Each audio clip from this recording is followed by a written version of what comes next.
Hi, everyone. Thanks for joining us today. I'm really excited to talk with all of you about my experiences with my community partnerships that have really allowed me to create some amazing music programming. Um, my main partnership for this is Englewood Creative Arts. It's a local offshoot of Englewood Community Coalition, and they basically run the arts programming side, while Englewood Community Coalition does more anti-drug use, anti-vaping, anti-smoking programming. And so they were the ones who actually reached out to me. um, they were really interested in specifically running a guitar program. I was only a few months into my first job as a librarian, and I was uh, my manager was like, "This sounds interesting." And I'm like, "This sounds really cool. I think I'm going to go for it." And so I booked the spaces for 7 weeks every Saturday, and we sat down and planned it out. It has been a really amazing experience to have like such a close connection with a partner organization. And we really built this program up together, and it sort of kickstarted their own programming at the same time. So it was sort of like I didn't really have anybody coming into the library at first, and they didn't have any programming going. They had lost their programming space to the hurricane. So it was just serendipitous, I suppose.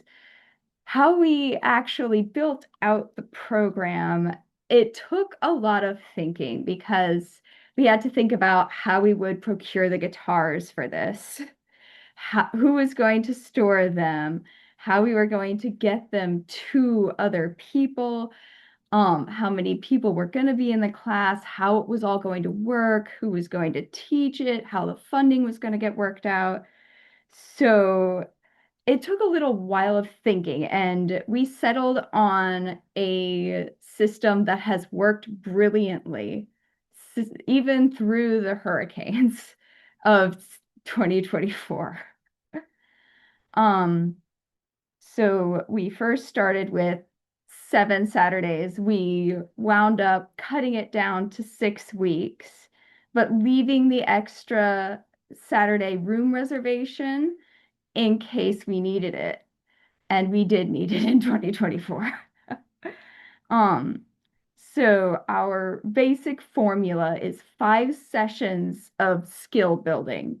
So for our beginner class, that's the first day is just learning about the guitar, the different parts of it, how to strum it, how to tune it, and how to take care of it. The second class is like learning your first chords, and then you build off of that to learn songs. And then in our final class, it's a sort of like celebration jam session, a way for kids to show off their new skills. And it's in an environment where it's not a recital, because there's a lot of pressure with recitals, and we very much didn't want the students in the class to feel pressure and not sign up for it. We wanted to make it an opportunity to meet real local musicians, do more of a jam session, have, a band in there backing them up so that they don't feel embarrassed if they make a little mistake. So that was the basic plan for how we were going to make these classes work out. They also bring by snacks, drinks, completion certificates, things like that, that really sort of make the experience feel like a real course. Um, ECA agreed to pay for the guitars and for the instructors. So we actually do not put any of our library funding into this. They provide this program to us entirely for free, and I am very grateful to them for that. We are sort of the main hub as far as marketing goes. So I come up with all of our flyers and I send the flyers that are approved onto them, and then they post them on websites, and we both post them in like the local newspaper. I post them through the county websites, and they share them through their variety of Facebook options. I'm also the main hub for if people need to return a guitar for whatever reason. Say they can't finish the class because it happened to a couple of people. They couldn't finish the class because of the hurricane. They just brought the guitar by and I housed it temporarily until ECA could pick it up. Um, we distribute guitars ahead of each class, so people show up a couple minutes early and they pick up their guitars if they need one. They're also encouraged to send me an email ahead of time so that we know how to like how many they need. And yes, Lisa, they do get to take the guitars home for practice. Um, yeah, I'm gonna explain that part in just a moment, actually.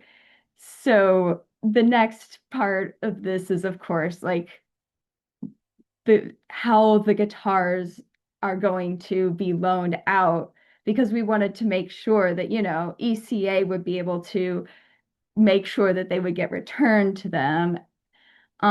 So we came up with a basically a form that a parent or other adult would sign.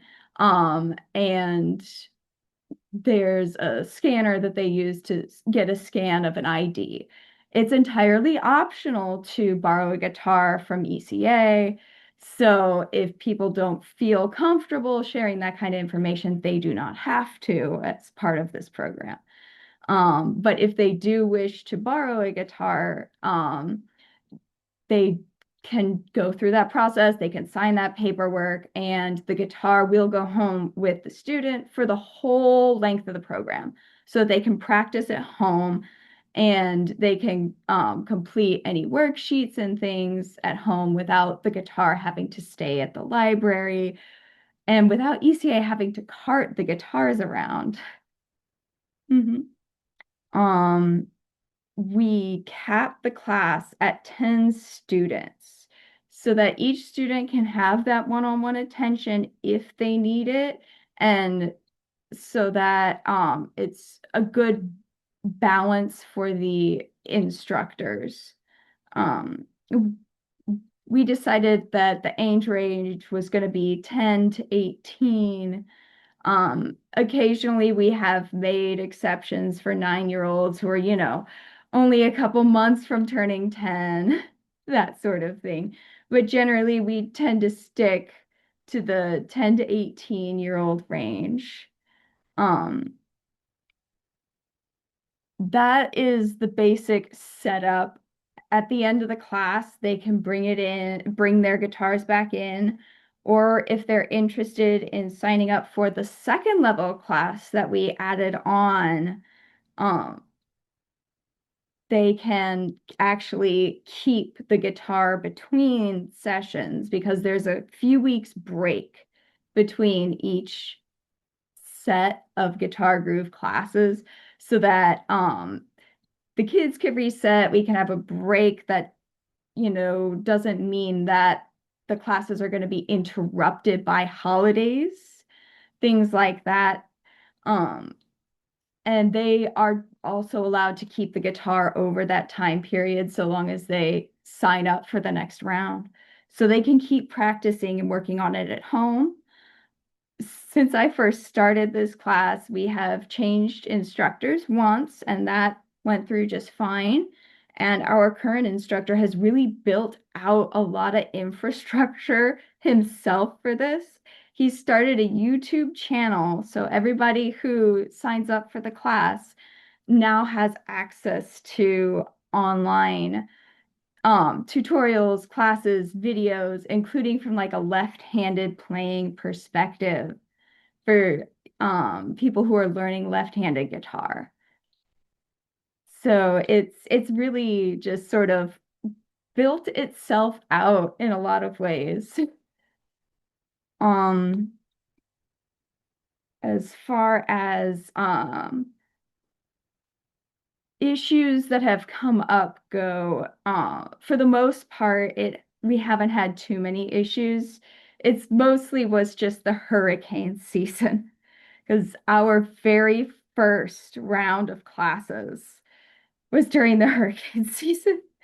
It we got hit by both Helene and Milton that very first session. And it was actually a really good thing that we had that seventh week hanging on there at the end because I was able to just move the last day over and I made another extra reservation because I could see on the radar there was possibly something else coming up. And I was like, you know what? Better safe than sorry. And guess what? We wound up needing that. Mhm. So to sort of make it even easier for us and families and the kids, we actually have built these dates in like as a permanent part of the classes. We have one extra rainy day date. That's what we call it. And it's just we let them know at the start of class, hey, if something comes up and we can't host class for whatever reason, this is going to be the day we're doing it, and we'll be doing it at the same time in the same place.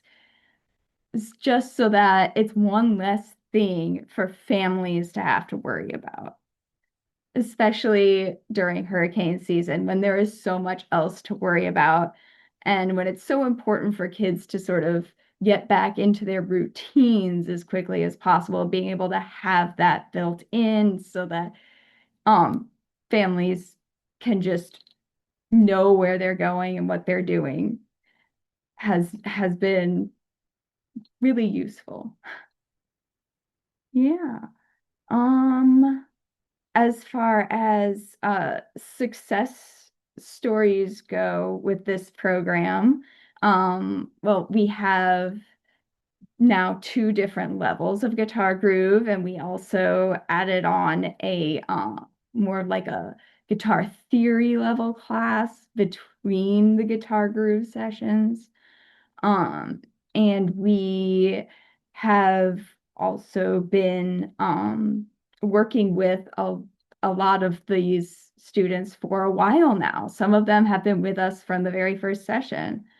One of our very first students, who is also a volunteer with ECA, he actually is now teaching a guitar class through ECA at another library branch.